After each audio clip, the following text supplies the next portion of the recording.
mbikesha iki kugira ngo nyina w'umutegetsi wanjye angenderere?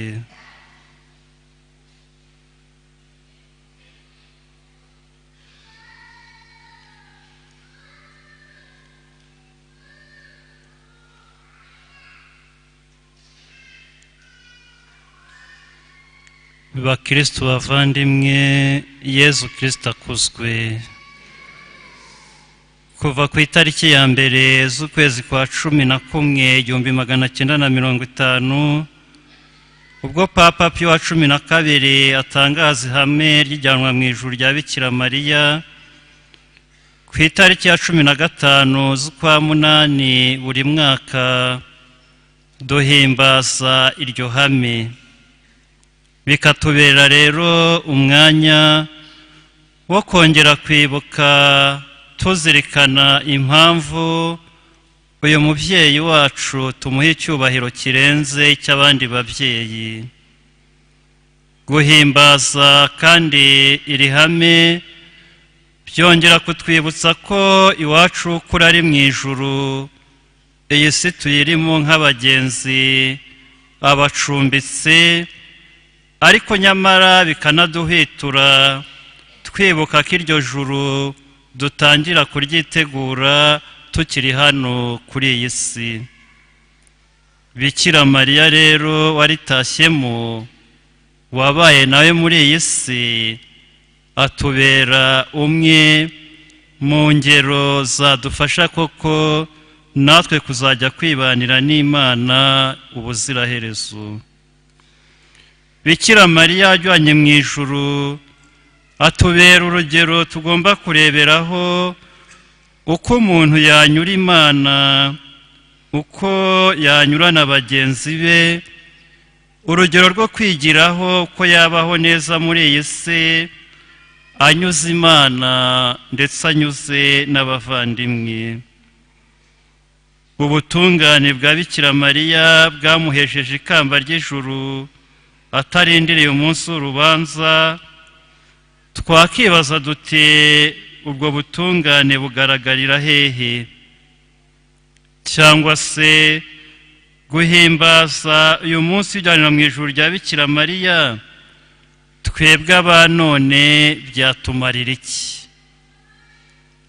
Nta kindi bidufasha nk'uko twabyumvishe mu magambo y'intangiriro, ni uburyo tuba tubonye bwo kurushaho bw'uwo mubyeyi icyubahiro, tukarebera kandi tugafatira urugero ku mibereho yamuranze hano kuri iyi si, yo yamubereye nka rya jambo ry'ibanga ryamufashije gutaha ijuru, bityo natwe tugerageje kugera ikirenge mu cye, iyo mibereho tukayishushanya, rya juru natwe twakaritashyemo. Muri kano kanya rero nifuje ko twazirikana ku myitwarire cyangwa se indangagaciro zigeze kuri 6 zaranze uwo muhire kugeza ubwo nyine agiye mu ijuru. Iya mbere tubona ni uko Bikira Mariya yari isugi ari ku mubiri ndetse no kuri roho. Ubusugi bwe yarabuvukanye kuko yasamwe atagira inenge y'icyaha, dore ko nyine Imana yari imufiteho n'umugambi udasanzwe wa wundi wo kuzatubyarira umukiza. Ariko kandi naho amariye gusama, tubona ko yakomeje kurinda ubusugi bwe.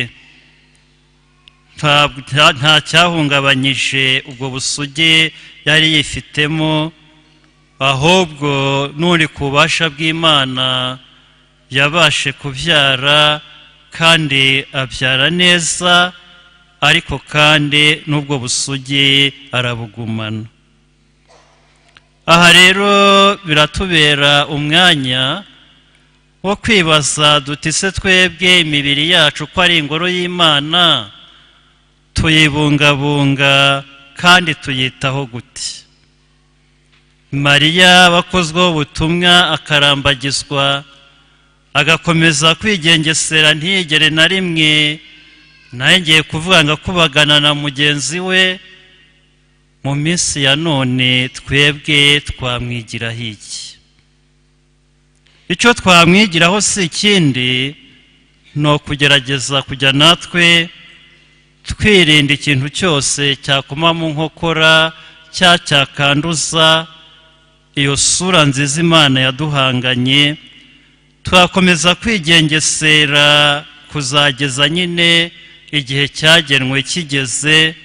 Aha ndavuga nk'abari mu muhamagaro wo gushinga urugo, umuntu akumva ko kado ya mbere yakagombye guha mugenzi we ari ubwo busugi, ariko iyo urebye usanga bikomeye, kuko abubaka ingo inda zitagera hakurya iriya mu minsi ya none ubona ari bakeya. Indangagaciro yo kumva ko umukobwa ari nk'amata atajya abonjwa, usanga ahubwo mu gihe cya none barahindutse nk'ubunyobwa, aho unyuze hose ni mpanumve ni ukubonja sinakubwira. Uretse ubwo busugi kandi tubona Bikira Mariya ku mubiri, na roho ye nayo yaziraga icyaha, nayo yari roho nzima, kuko igihe cyose yabaga ibereyeho gusingiza Imana umuremyi wa byose. Icya kabiri twigira ku mubyeyi Bikira Mariya cyamuhesheje ubutungane, kiragaragarira kandi muri ya yego yahaye marayika igihe amutumyeho ko azabyara umwana w'Imana. Niyo wagize ati ndi umuja wa Nyagasani, byose bimbeho uko bishaka. Mu gihe twebwe abanone iby'Imana biri kujya bifata umwanya wa nyuma, Bikira Mariya we siko bimeze, yemera guhara byose akirundurira ku Mana, kuko yemera adashidikanya kuko ari n'ibyo afite byose abikesha Imana. Natwe rero waduha umutima nk'uwo nguwo wo kujya twumva ko mbere na mbere Imana ari igomba gukuzwa, ari igomba gushakashakwa, ariyo tugomba gushyiramo ukubaho kwacu, ahari natwe twagira aho tuva tukagira n'aho tugana. Bikira Mariya kandi atubera n'urugero mu bwiyoroshye cyangwa se ubwicishe bugufi. Ibyo akaba yarabigaragaje mu kwakira intumwa y'Imana marayika, mu kwakira ubutumwa marayika yaramuzaniye, abigaragaza yemera gusobanuza ubutumwa, kandi bwari ubutumwa buremereye, ariko ntiyahera ko ako kanya ahera ko asamira hejuru ati ndarokotse ndafatishije, ahubwo aca bugufi muri bwa bwiyoroshye bw'umutima ati ibyo bizagenda gute? Twebwe akenshi iyo umuntu atugeza atubwira inkuru nziza, hari tuzamura muri promotion, menya duhera ko dufatiraho tutaranamenya iyo promotion izatugeza uko izashoboka. Ariko Mariya abyakirana umutima yoroheje yicishije bugufi, agasobanuza kugira ngo amenye neza icyo ahamagariwe nuko azacyakira. Bikira Mariya kandi ubwo bwiyoroshye n'ubwicishe bugufi yanabugaragarije mu gukomeza kugirana umubano n'abo bari basanganywe bagenderana. Turamubona ajya gusuhuza ba Elizabeti, ntabwo kuko yari yakiriye inkuru nziza yatumye azamuka ati nzajya mvugana n'abakomeye abaciye bugufi sinzongera kubikoza. Oya, ahubwo nabo ngabo basangiraga kabisi n'agahiye yakomeje abagaragariza urukundo ruhebuje, arabiyegereza, ndetse naba n'umwanya ku bundi buryo bwo kubasangiza ku byiza Nyagasani yaramugiriye. Natwe rero waduha umutima nk'uwo nguwo, ntitwumve ko kuba yenda tugira ubuntu tukaba twahinze tukeza abarumje tutazongera kubegera. Ntitwumve ko kuba tugira ubuntu yenda tugafatisha umusaruro uyu n'uyu, tukabona ubutumwa ubu n'ubu, tukagira umugisha uyu n'uyu, ko yenda abandi tubatera umugongo, ahubwo busabane n'abo ngabo baciye bugufi nacyo ni ikimenyetso cyiza kuko kigaragaza intumwa y'Imana, kuko urukundo Imana itugaragariza kandi ifuza ko rwajya ruturanga ni rwa rundi rutavangura, kandi ubwo rugashoborwa n'uwiyoroheje n'uwicisha bugufi. Bikira Mariya kandi atubera n'urugero rw'abasenga. Magnificat twumvise ni urugero ndakuka rwerekana ukwemera, urukundo, ukwizera afitiye Imana. Ahamyamo uko ari kose abikomora kandi abikesha Imana.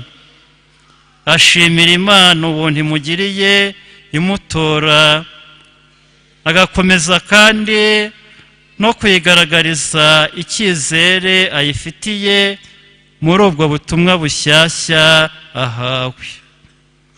Aha rero twavuga duti iriya Magnificat ye niryo sengesho avuga kandi atura Imana, natwe twakagombye kujya tumwigiraho gusabana n'Imana, kandi ubusane tujyana n'Imana bugaragarira mu kiganiro tugirana nayo, muri rya sengesho riyisingiza, riyitaka, rya sengesho riyisaba, rya sengesho riyishimira, kandi rya sengesho rizirikana cyangwa se riyishengerera. Bikira Mariya kandi anatubera n'urugero rw'uwubahiriza amategeko.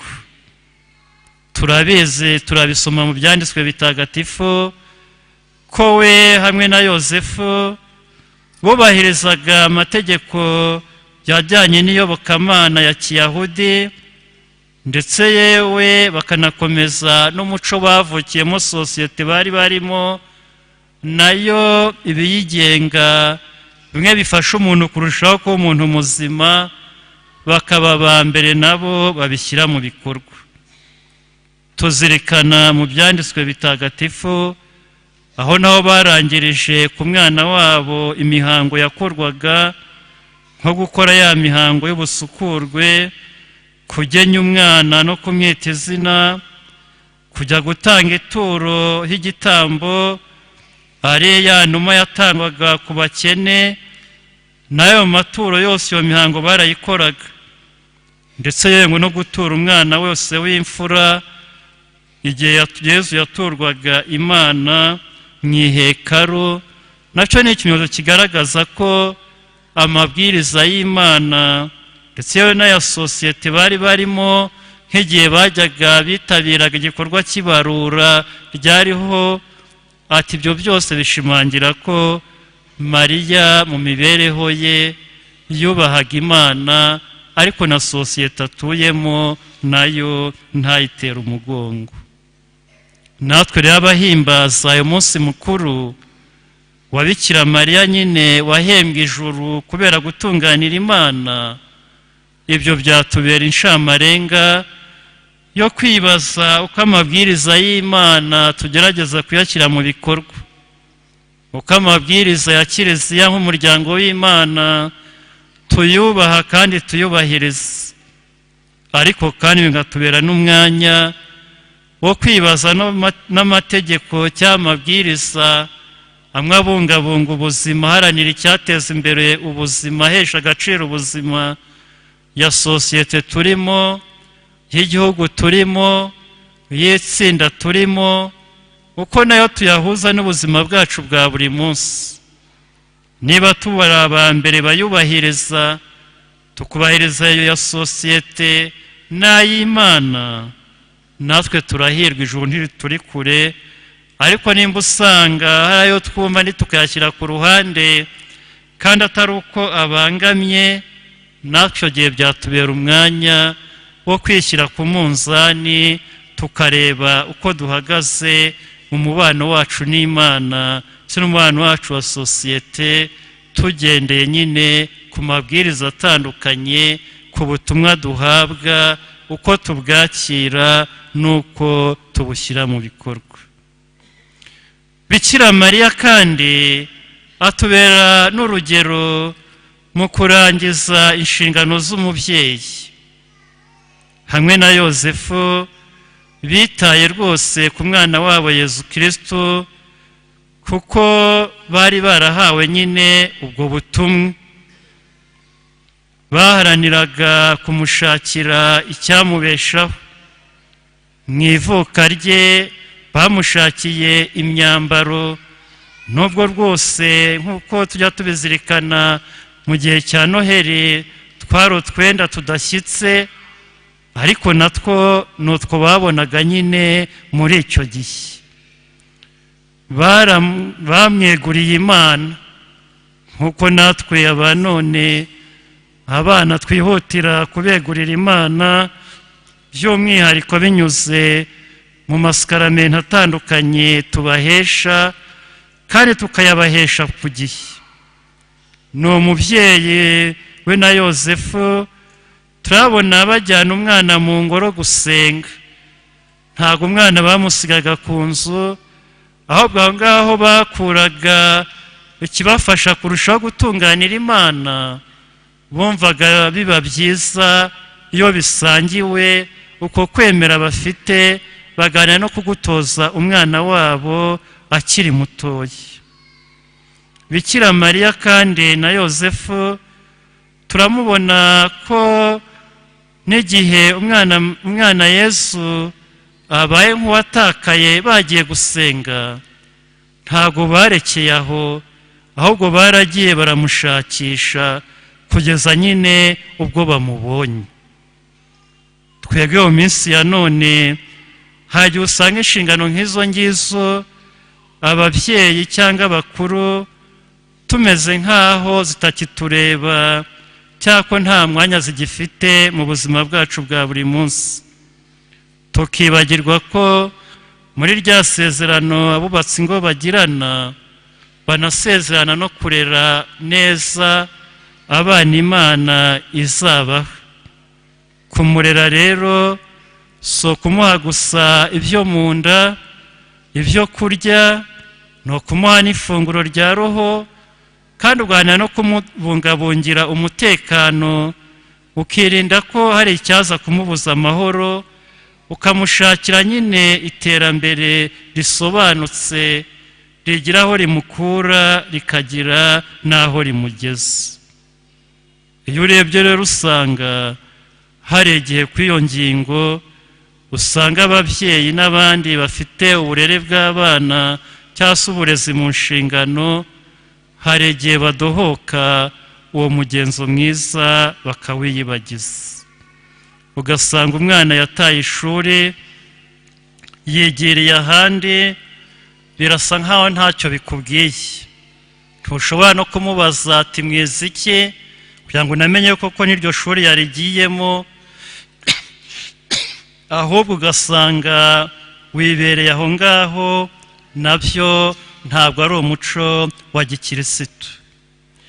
Urasanga n'aho iterambere ry'uwo munsi rigeze, abana b'iki gihe n'abo twita ko ari abantu bakomeye ntibakibasha kumenya n'ababyeyi babo, kubera ko igihe kirekire usanga bibanira n'abakozi. Abakozi nibo bazi kurenza ba mama wabo cyangwa se ba papa wabo. Aho naho rero harimo kudohoka. Niba Mariya yarageragezaga kubungabunga umwana Yezu uko ashoboye, natwe twongeye tugaruke ku isoko, tuzirikana ko izo nshingano nituzisohoza neza ryahirwe ry'ijuru natwe tuzaritaha.